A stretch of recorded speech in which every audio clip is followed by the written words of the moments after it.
Saudaraku sekalian, demikianlah kali ini saya ingin membawakan renungan berjudul Domba Tersesat yang dicari Tuhan. Domba tersesat yang dicari Tuhan. Kita manusia adalah dianggap sebagai domba. Ya, sebagai domba. Karena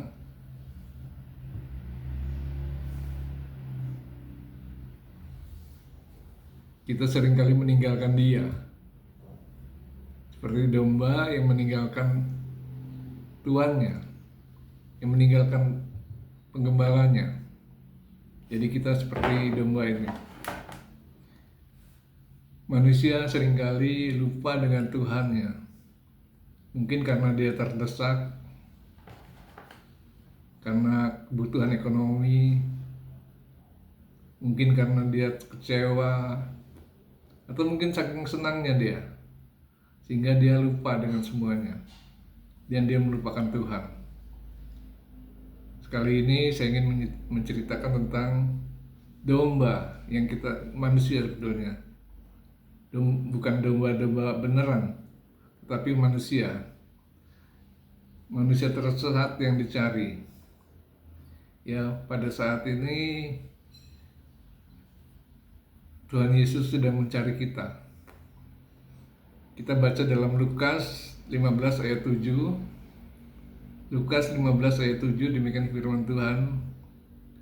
Aku berkata kepadamu, demikian juga akan ada sukacita di surga karena satu orang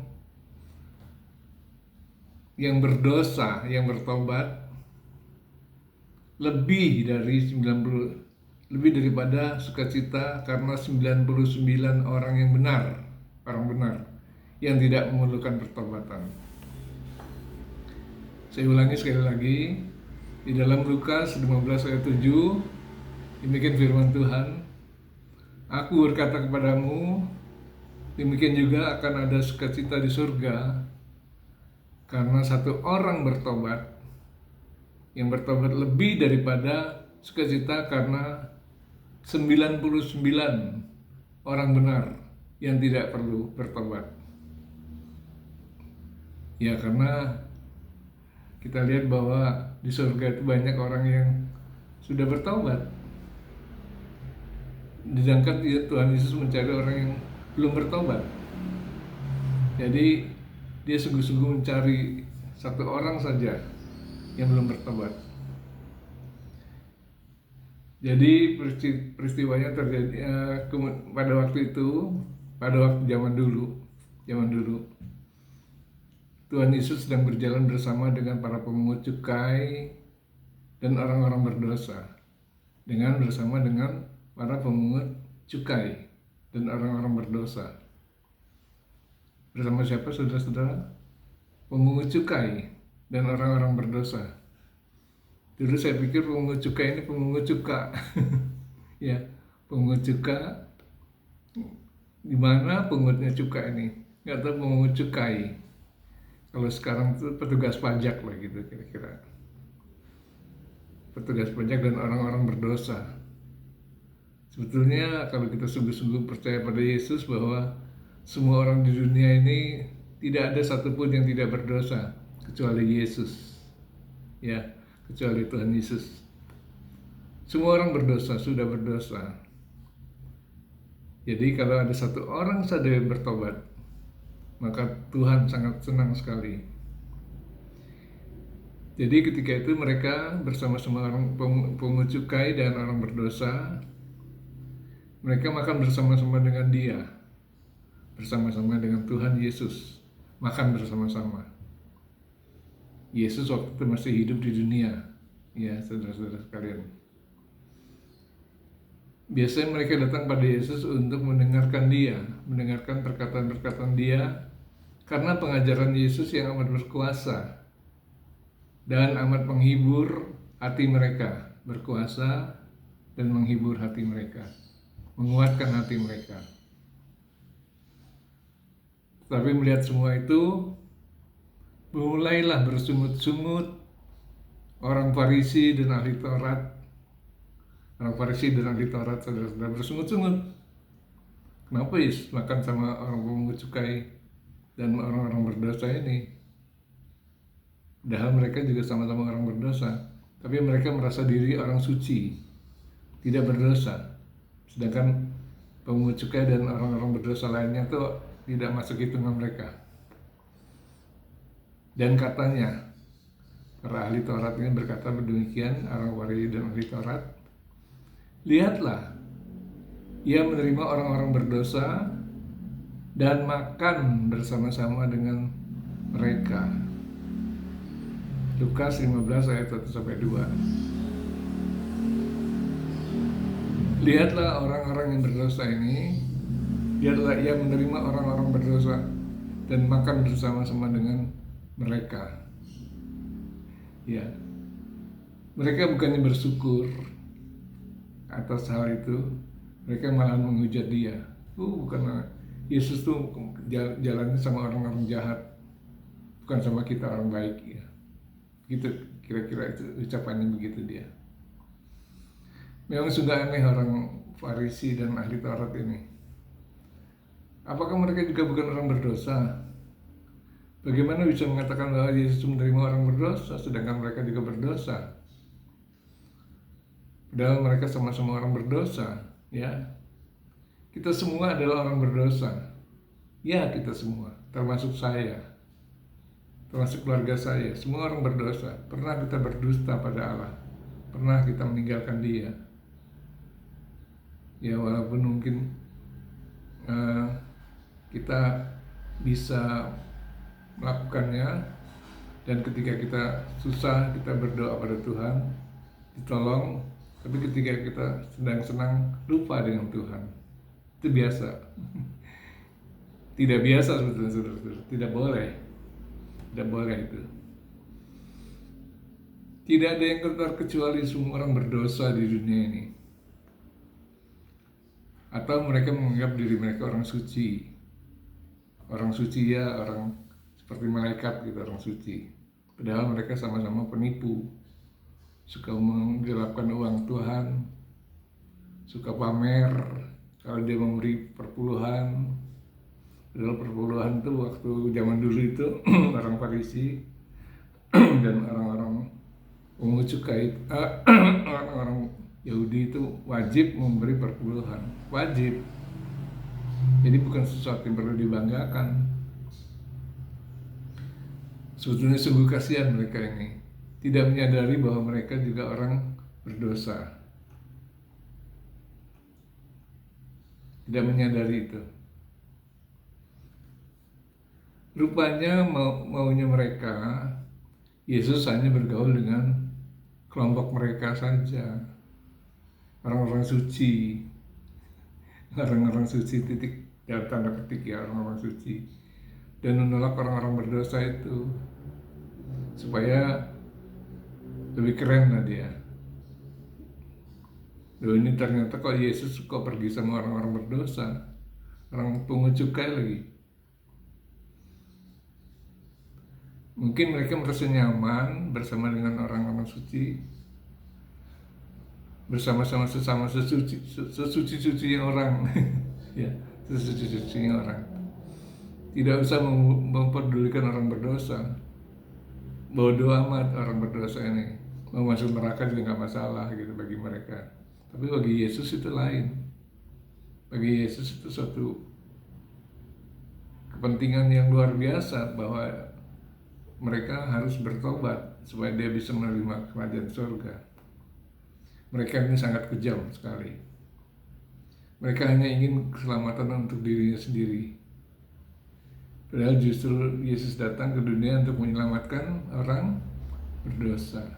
Untuk kita semua yang merasa diri sebagai orang berdosa.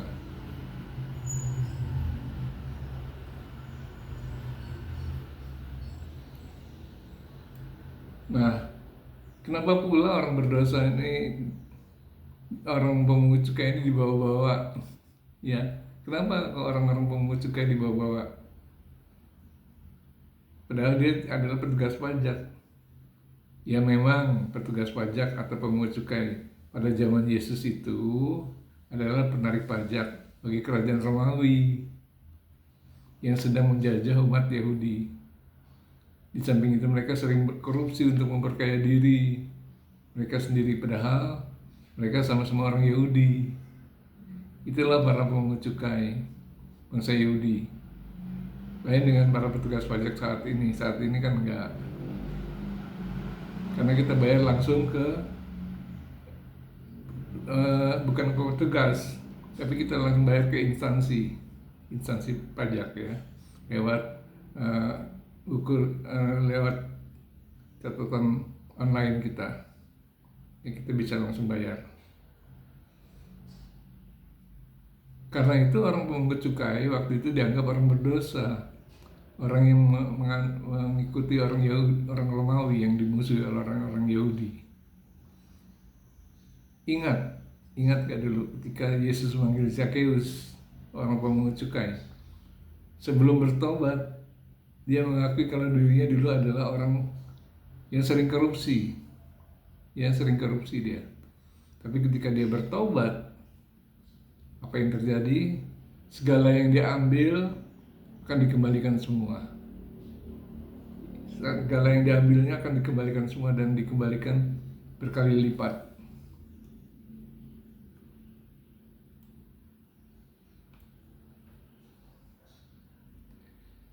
Karena mendengar perkataan mereka seperti itu, perkataan mereka, kenapa orang-orang berdosa ini diajak makan oleh Yesus?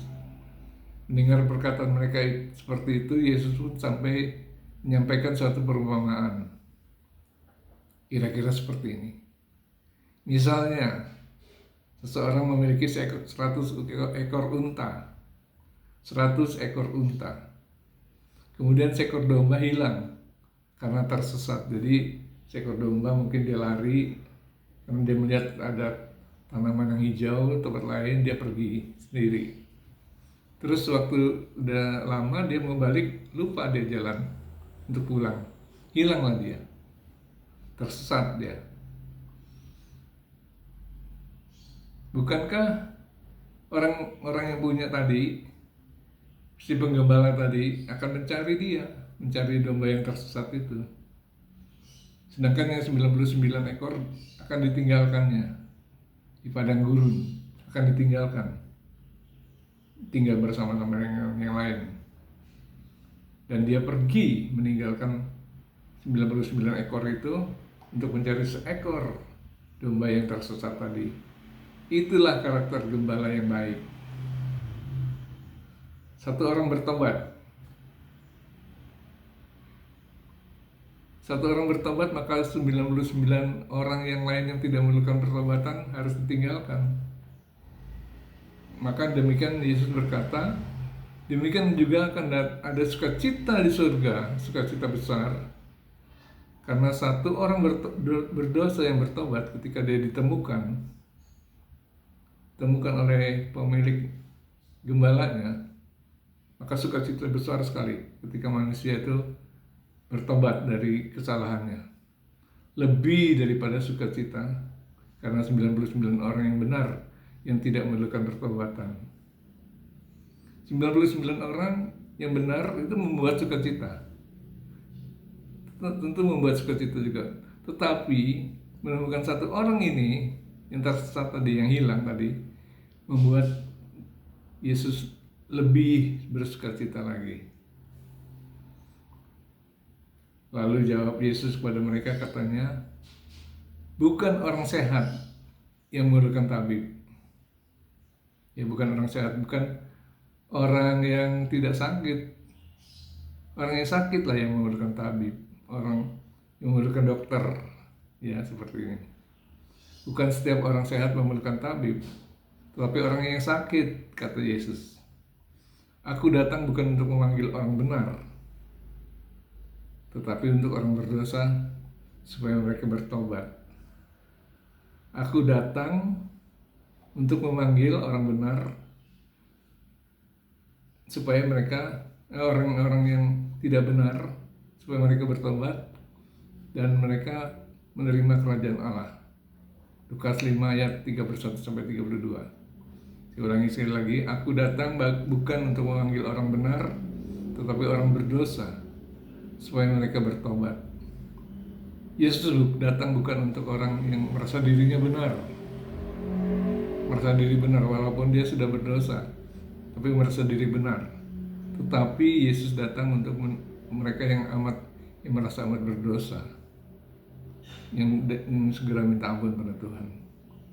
Karena itu Yesus adalah Tuhan dan Allah kita yang turun ke dunia untuk menyelamatkan kita semua, orang berdosa yang mencarinya. Dia adalah Tuhan yang amat berkuasa untuk menyelamatkan kita semua yang berdosa ini. Minta ampun pada Tuhan, Tuhan kita Yesus Kristus. Tapi jangan lupa, jangan berbuat dosa lagi mulai dari sekarang. Yohanes 8 ayat 11 bagian B. Jangan berbuat dosa lagi mulai dari sekarang. Yohanes 8 ayat 11 bagian B. Dia sudah mengampuni kesalahan kita dan dosa kita, karena itu berusahalah agar kita tidak mau berbuat dosa lagi. Demikianlah saudara-saudara, semoga menjadi berkat untuk kita semua. Amin. Tuhan memberkati.